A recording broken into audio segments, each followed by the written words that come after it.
Bonjour, everyone. Welcome to the player ratings after Newcastle drew 2-2 with West Ham United at St James's Park. Tell you what, Kick, I'll start with Martin Dúbravka this week. Always seem to pass you over to him, so we'll mix it up this week, shall we? You'll be raging at Lascelles, I'd imagine, for gifting West Ham the lead, where Lascelles completely miskicks it, tries to control it instead of getting rid of it. And Dúbravka can do now as Antonio rifles home. He was tested a lot throughout the game now, Dúbravka, or at least pressure-wise. I think West Ham had about 17 attempts or something overall. And then at the end, Dúbravka saves Newcastle with Yarmolenko smashing one from outside the box. Good palm away there. Came out a couple of times and just about managed to control the area, Dúbravka. So I give him a 7 out of 10 for the day. Yeah, fair one. It's not you really could have done about the goals, like you say. Lascelles is at fault for the first one. Now Dúbravka could have done a bit of that one. And the second one was smashed home, so a difficult one to save as well. So, nice, fair one. I'll give you Krafth because you stuck up for him for a while. He's had a couple of games in a row now at right back, his preferred position for his ex-club and country. And I'll just say before you get him, I think it's probably his best game for Newcastle. Good assist for Almirón. Yeah, you're right, we mentioned against Bournemouth, first time we've actually really seen him in his actual role instead of playing as a wing back. And I think the last 2 games he started, he's been really, really good. I think Bournemouth was the best game we've seen him up until that point, but I think today was even better than that. So I think, like what we say, like getting forward isn't really what he's that good at. Like he is better defensively, which is why he's been poor as a wing back and been a hell of a lot better at right back. But he got forward today and got a great assist. It was a fantastic delivery into the box, just inside the 6-yard box, in between the centre backs and the goalkeeper. So, another good performance. Put in some good tackles. He was really, really good in getting forward for once. So, I'd probably give him about a 7 as well. Well, since it didn't cost him the game at the end, I'll take Lascelles and I'll stay calm. But I was raging as well after that mistake, man. He's just doing what Sheffield United did to us, and you just gifting somebody the game when you start a game. Like when Egan missed the ball and it fell to Saint-Maximin. It's just there's no danger there. It's Bowen who's gets amongst the assists for West Ham. We mentioned it before the game on the watch along, and then he drills it into the box, but it's not that great of a cross. It's not that much pace. It should be an easy one. John Smith's have it out of the ground, put it out for a corner or a throw, and it should never land to Antonio. He probably can't believe his luck. Smashes into the roof of the net. Schoolboy defending, absolute shambles from Jamaal Lascelles.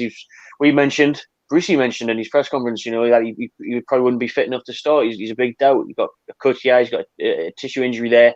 So to see him start was surprising. At the start you thought, well, why is he starting? Because he's clearly not fit. He's clearly not match sharp. But to be fair to him, he grew into the game as it went on. His leadership qualities shone. He started putting himself about more. So you can't say he makes up for it because he doesn't score anything, but he definitely improved as the game went on and put in a decent performance. Probably rallied the boys together. I'm still going to give him a 5 though because he's looking to get that after that mistake. To be honest, it was poor, very, very sloppy.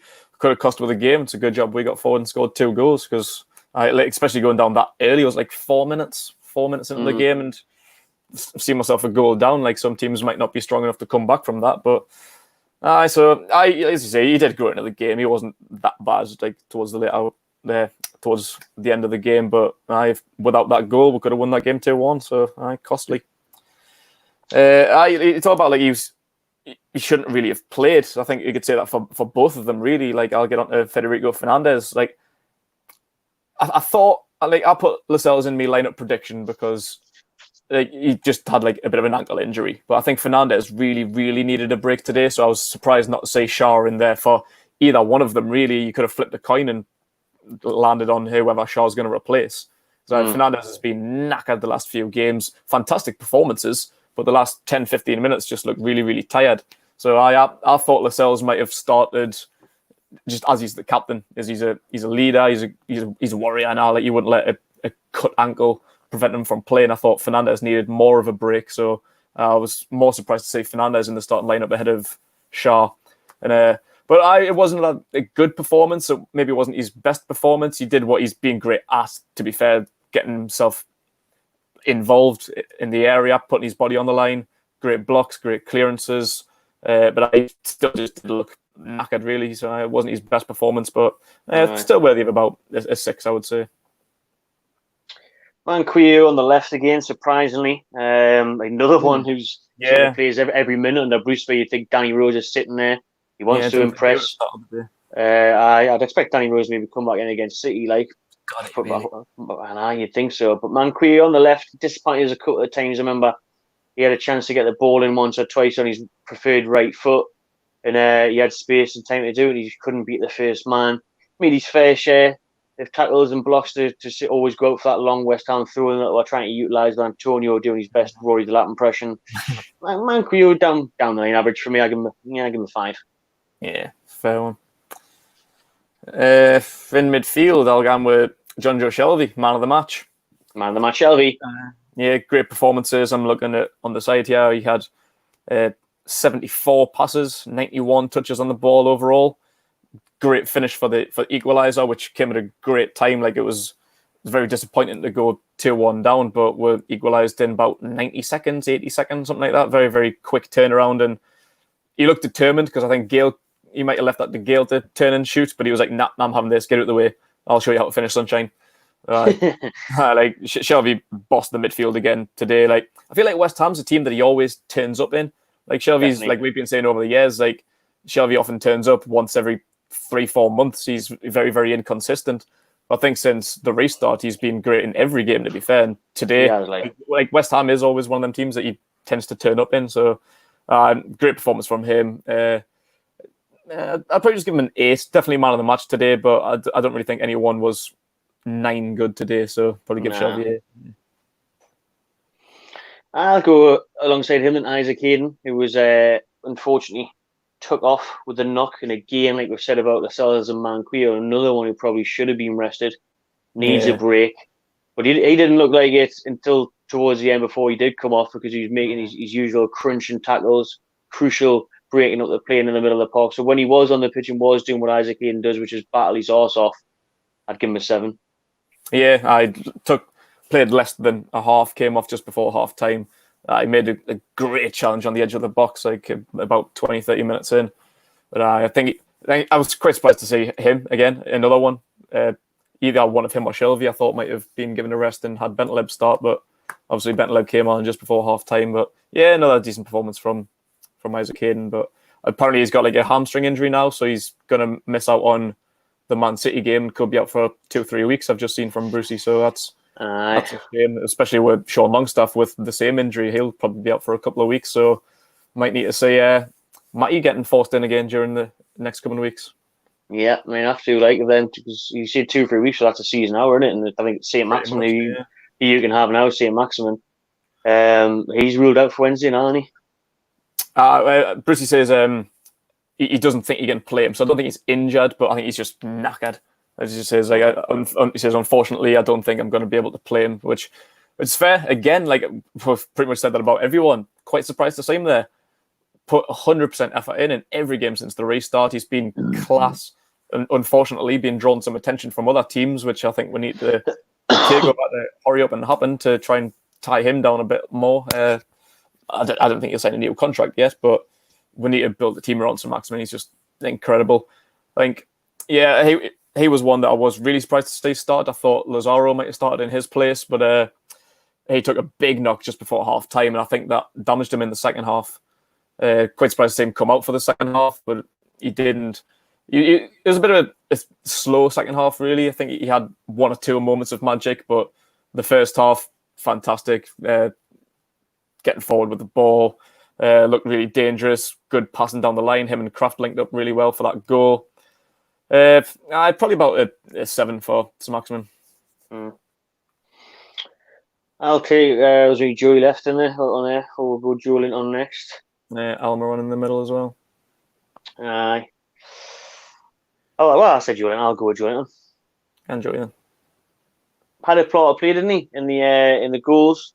He definitely obviously looks more comfortable, because Brucey, I think he should have brought Carroll on earlier. Brucey put him in the middle of the number 9 role later on. But Joey, when he started the game, what I like about Joey now, when we got on his back at Rochdale, was his work ethic was shocking. Mm-hmm. Yeah, and he was shrugging his shoulders at everything, always in a huff, walking around. Now he's graphing his arse off. He's tracking all the way back to our corner flags. He's getting stuck in. He was fouled a couple of times. He gave a couple of fouls away. But his link-up play seems to get better by the week. Like I say, he was important in the build-up to both goals. So he still doesn't look like the player we want him to be, but we'll give him the benefit of the doubt. We'll continue to support him. We'll continue to give him time in that role. So he had a decent enough game, really. I say important in the 2 goals. So you can have a 6 out of 10. Yeah, I thought at times he was sloppy today, to be fair. It was a bit of an inconsistent performance, but he linked up when it mattered. Like I say, he had a part to play in the goals and that. So decent enough performance. I think 6 is fair. Yeah. Almirón, who kind of stopped scoring for 2 at the minute, with 8th goal for the club. 8th goal of the season. Considering it was about just before Christmas, we thought he would never ever score for the Toon. Now, I got his first one just before Christmas, and now he's got 8. So, decent performance. I'm pleased he started. Just great pace, just getting involved in the attacking play, similar to Saint-Maximin. I think if one of them gets a rest, we need the other to play, because without them two, without their pace in the team, we'll be just so slow.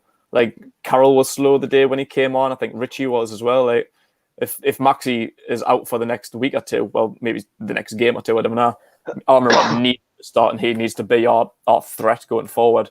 So I took his goal really, really well. Got where he should be. We've seen like before Christmas, he probably would have had about 9 of them chances and missed them all. I was great ball in by Krafth, and he got where a striker should be in between the centre back and the goalkeeper, and finished it well. So good performance from him today. 7. Dwight Gayle up top. Again, he had a part of play in the goals as well, because he was trying his best to lead the line against what was always going to be a difficult day against the giant centre backs of West Ham, particularly Diop. Every time Shelvey was looking for a ball over the top, Diop was comfortably heading away. That's why I think Gayle would be better in a 4-4-2 massively. He's not a lead the line type of striker, is he? Nah, but he was dropping deep, controlling it well, moving the ball off out wide. So I think he did as much as he could in that system. Really didn't really have a chance either, did he? Like you say, for Shelvey's goal, he was probably thinking to try and maybe muster a shot away, but he laid it off to Shelvey. Shelvey got the goal. So as good as you could do, really, in that system, in that play. He didn't miss any sitters today, so that's good. Give him a 6. He can have a 6.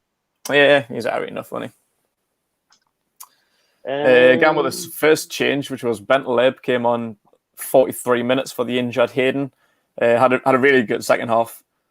He's really good on the ball. I haven't really seen him really that technical on the ball before. Tidy. Yeah, tidy and neat. A couple of nice little bits, footwork and that. Shown some skills. Haven't really seen that much from Bentaleb, to be fair. Had a great long range. Yeah, tried it from about 25, 30 yards out. Decent enough effort. He did. I think the other day against Bournemouth, he was really good. He's starting to get in now. I think he's trying to potentially look for a move. Obviously, he's still only on loan from Schalke. If he wants to make this move a bit more permanent, show the team what he's worth. I think he's about 8.5 million or something. I think we can sign him for. Which it's with all the injuries to centre mid now, he should get a good run. You'd imagine. So if he keeps it up, like you say, if he keeps it up, then he's got a good chance of trying to get himself a deal. Like you say, at 8 million, this day and age isn't out. So if we've seen more of that from him, more comfort on the ball. You could be assured that he wouldn't give it away and then try and find someone with a nice pass here and there. And so he can. It looks like there is a decent player in there. It's just finding consistency with him, I think. But out of the subs, he was the only decent one, because all the other ones were uninspiring. We touched on Brucey's changes now, and we'll get into it more. I think just maybe his timing or the right changes. I just didn't really think they were right. Took Ritchie off for Gayle and put Saint-Maximin, put Joelinton up top. I think they were quite uninspired, really. Didn't really give much motivation to go on and get a third goal. But I think for a second half performance, I would probably give Bentaleb a 7, to be fair. I thought he was actually really good in that second half. So, yeah, was it? Who's next on the subs list? You can take between Lazaro, Ritchie, or Carroll. Well, Carroll only got about 10 minutes, so maybe just leave. Can't really talk much about Carroll. So I'll just go in that order then. Lazaro, I thought there'll be itching his head at what he has to do to get a start, really, after how unreal he was against Bournemouth. Yeah, proper threat from the off. Took his goal well. Had a screamer from outside the box off the bar against Bournemouth. You'd come into this, I thought, we mentioned Allan Saint-Maximin getting a rest. I thought he'd play for him or Joelinton, really, especially after Brucey and Joelinton wasn't going to be fit for the game. Lazaro, I think you'd imagine, be given his chance against City on Wednesday with Saint. Yeah, like he's not going to feature. So he needs to take that because he didn't take anything the day when he came on. He looked like when he got the ball, he lost it. He was never really given much of an option out wide. He wasn't doing enough to get the ball or make someone want to give him the ball further forward. So, yeah, lackluster from Lazaro. Yeah. Give him a 4 now.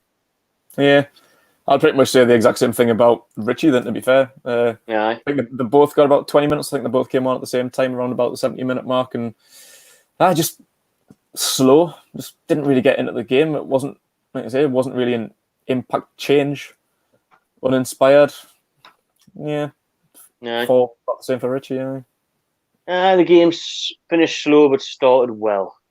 Yeah. It's a good job we got a couple of goals. I think they were just seeing it out. I don't think anyone really was that good in the last 10, 15 minutes, as we mentioned before. Like, we just started passing the ball around. I think both teams were happy for a point, so there was no agency, no pace or energy in the last 10, 15 minutes. So maybe that's why not Lazaro and Ritchie didn't really get into the game. Same with Carroll as well. Too little, too late, really. I think both teams were happy with the point and just seeing out the last 10 minutes, just passing the ball around at the back. There's Carroll as well. Carroll, I think should have came on earlier. Yeah, definitely. He could have tried to bully. Yeah, match up the West Ham's height and strength at the back. I think would have been a good shout. Bring him on earlier. Maybe could have done well with Gayle up top alongside him to flick on. But yeah, I fancied him as well. I thought it might have been a little story in there, scoring against his ex-club and whatnot, and his first goal at St James, but never got a sniff and never even bullied them enough. To be fair, we've seen against City in a couple of winning headers today. Now it was coming off towards the end of that game. May as well blew the whistle after Shelvey scored the equaliser, I reckon. Yeah, pretty much. I think both teams just packed up after that. Point all day. See you tomorrow. Drop in the player ratings for your choice in the comments below. Drop them in there. Let me know who played well, who didn't, who was the man of the match. Subscribe to the My Channel TV and enjoy yourselves.